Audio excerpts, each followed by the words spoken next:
I wanted to show you how to propagate spider plants, and I just realized that spider plants have seed pods. I have never seen it, and I've been growing spider plants for over 5 years now. So since this was supposed to be a spider plant propagation video, I'm going to start with the seeds first, and I'm just going to put them on the top of the soil and cover them a bit and just water them kiasi, and I'll see if it sprouts. Let's just give it a few days.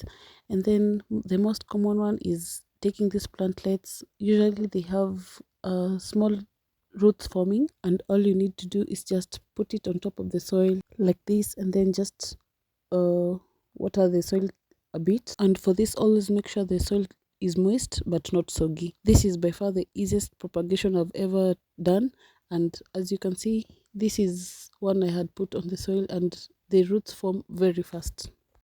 But if you're a more experimental person, you can take the plantlet.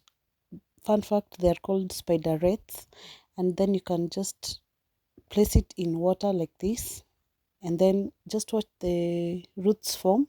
And after a couple of days, when the roots are a bit longer, you can just pot it in some soil, as easy as that.